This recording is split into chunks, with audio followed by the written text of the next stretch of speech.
Hello wonderful people, no be small thing because of this coup d'etat that happened in Niger Republic. So many things has been happening both physical and behind the scene. So many people have talked. I was even hearing that one of their power supply that is coming from Nigeria has been cut to make them bow to pressure and return the former president that was removed. But the most alarming thing is this military intervention that Nigerian president is trying to use on them, which so many people are talking. Is this actually the best solution to solve this problem, knowing fully well that Nigeria still have one or two in-house problems to sort out? But I bring to you a detailed analysis that speak more about this military intervention, the things behind it, and the possible things that might happen. So I want you to watch this video very attentively, and as you are watching it, make sure you are clicking on that share button, like, and let me know what you think on the comment section.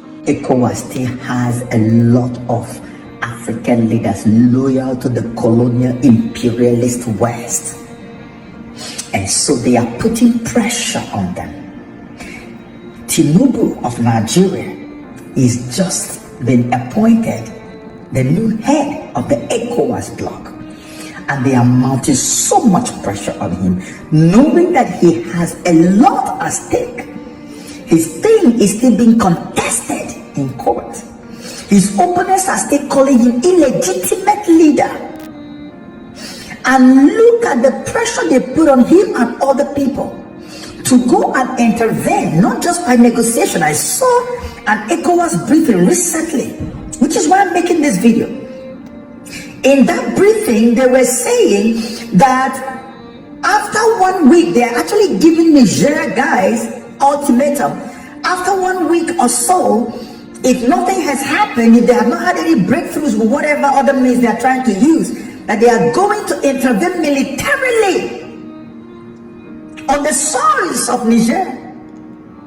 If military intervention did not work in Burkina Faso, did not work in Mali, in CAR and other places, you want to now use it in Niger. And the Nigerians are genuinely happy with the coup d'etat that happened in their country. If you see how they poured out on the streets in support of the coup d'etat, because they hate what France has turned their country to.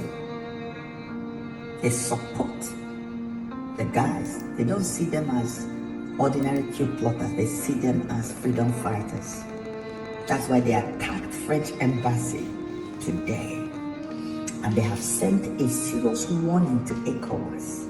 Stay away from our internal affairs. Let France get out of our country for good. We don't need France here anymore. And ECOWAS, you must not interfere, or else we treat you as enemies. This was boldly said, not just by the army, but by the people, who are strongly, they're not pretending, it's not out of fear.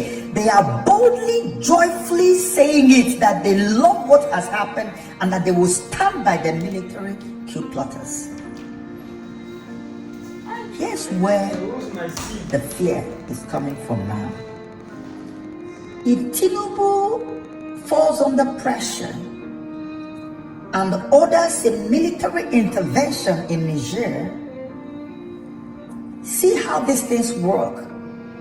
The Nigerian guys are aware of who the ECOWAS leadership is on his shoulders.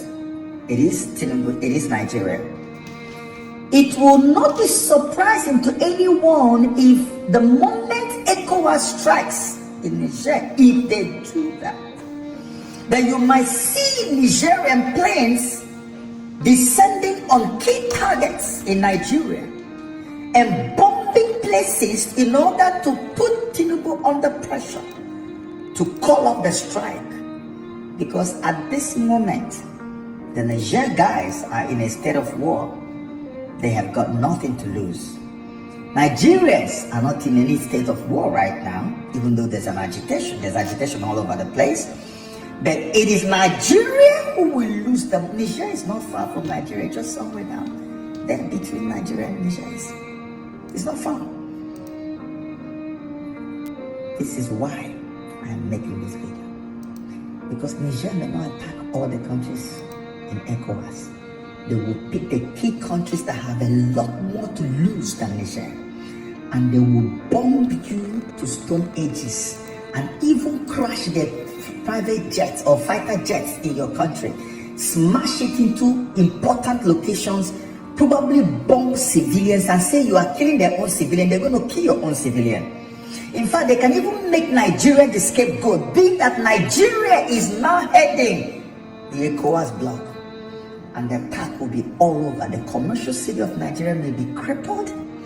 Things will happen. They could unleash even terrorists on your neck. You have no idea what the repercussions could be. They can decide to target just Nigeria to put pressure on the whole ECOWAS bloc. And the people who are putting these guys under pressure to go and attack militarily, are they not aware that this could happen? Are they not aware that this could result? I know that some of those men in ECOWAS also feel like this is a win-win for them, because attacking simply means that they are going to send messages or a message to other coup plotters potentially planning to take over and strip France of their control and then hand that control over to Russia, whom they call a better big brother, whom they say is a better person to deal with or to have business with, in the person of Putin. They say Putin respects them better.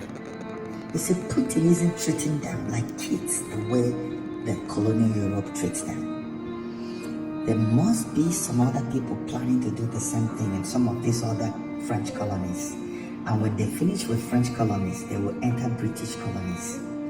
So the fear in the hearts of these leaders who were appointed, handpicked by colonial Europe, the fear in their hearts is real.